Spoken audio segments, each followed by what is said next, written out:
You have been lied to your whole life.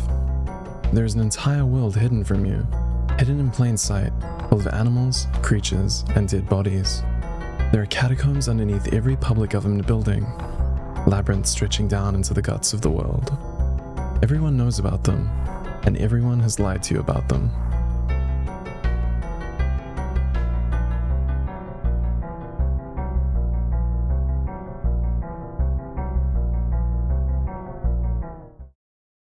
Are you a free thinker?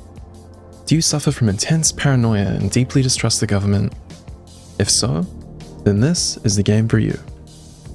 Psychopomp is a retro-style psychological horror game where you delve deep into the catacombs below the earth, encounter strange creatures, then, using appropriate self-defense, smash their faces in with a hammer until they die.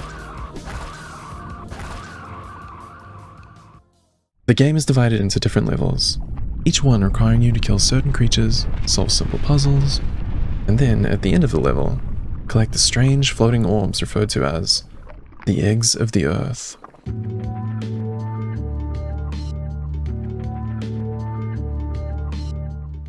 The game has a haunting, unsettling atmosphere, riddled with conspiracy, horrific imagery, and gore. Despite this, though, it can be surprisingly relaxing to play, and has one of the best soundtracks I've ever heard.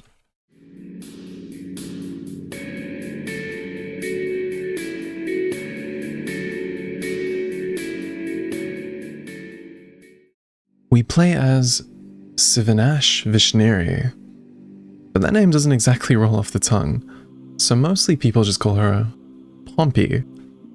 On the surface, Pompey seems like a completely mentally ill, twisted, psychotic lunatic freak, but as you delve deeper into the game, you come to realize that she is a free-thinking, targeted individual. She doesn't drink tap water, and she's the only one who sees the world for what it truly is.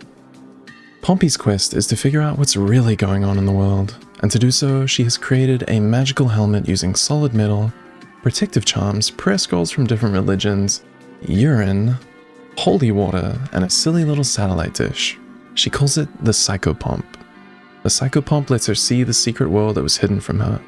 She sets out to investigate the catacombs deep beneath public government buildings and collect the eggs of the earth. The first level takes place in an underground sewage treatment plant. It's infested with sweaty, stinky weeaboos and evil sentient tongues. The weeaboos spend their days obsessing over cartoon girls and feeding off of human waste to survive.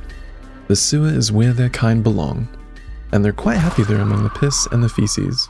The weeaboos have a queen, and they want you to kill her so she can be recycled and born anew. Your task is to activate the guillotine above her head and execute her. The queen understands that this is the tragic fate for all weeaboos and accepts her death with open arms. To activate the guillotine, you must find the switch to lower it. This means exploring the area and defending yourself from the twisted, malformed creatures that lurk in the dark, until, eventually, you find it. Once you've executed the queen, you return to her corpse and collect your reward. A strange floating orb with some sort of homunculus thing inside. An egg of the earth.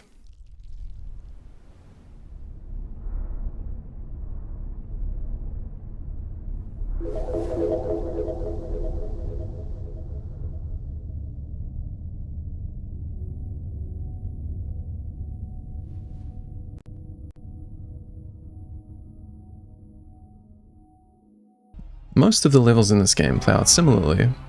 You explore an area, kill some twisted freak, and then collect one of those beautiful eggs. One of my favorite levels is set beneath a children's hospital. Inside, you'll find the swollen bodies of some of humanity's greatest figures, being artificially kept alive through nutrients siphoned from the children above. Among these great figures are Cleopatra, Alexander the Great, an average Minecraft YouTuber, and a sentient cochlea. He's really nice, actually. My other favorite level is called Hard Structures. There's a blood-red sea surrounding the area, and a moon with a giant, unblinking eye in the sky. The level is ominous and creepy, but also strangely beautiful. The most beautiful part of the level, though, is the enormous, pulsating purple-pink sphincter.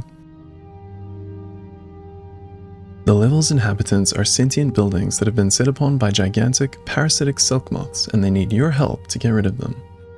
To do so, you must find the ingredients to make a particularly potent amalgamation of narcotics, including galaxy gas, sulfur, and that green sticky.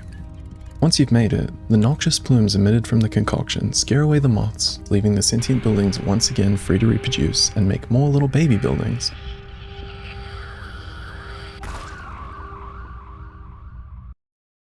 Outside of just smashing everything to death with a hammer, there is an actual story. I'll go over some of it. Humans are extinct. They have been replaced by new humans whose flesh is made from ash and clay.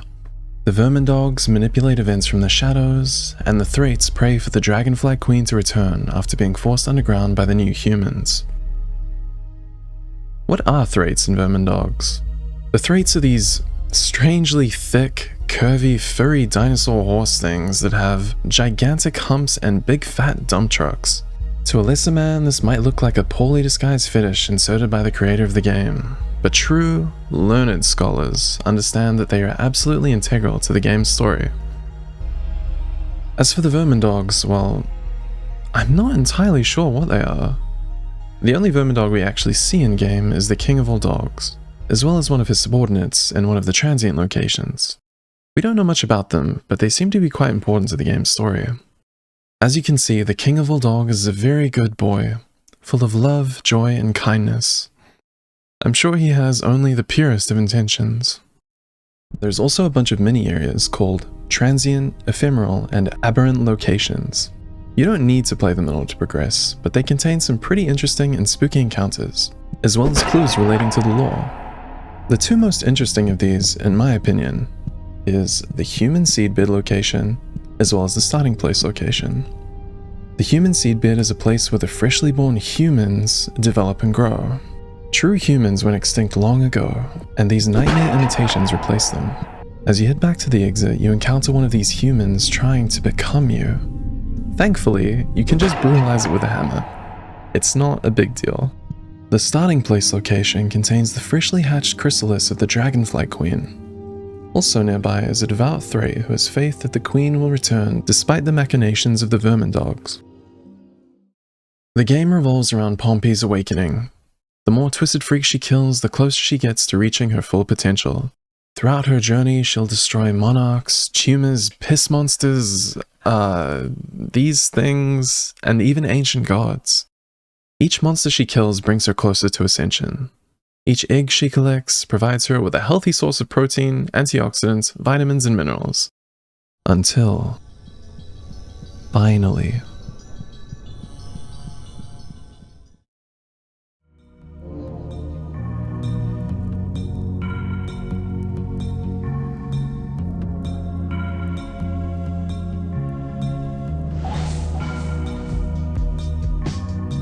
Thank you for watching, and just know that if you begin to harbor suspicions about the world, the government, your neighbors, or even your family, do not see a doctor.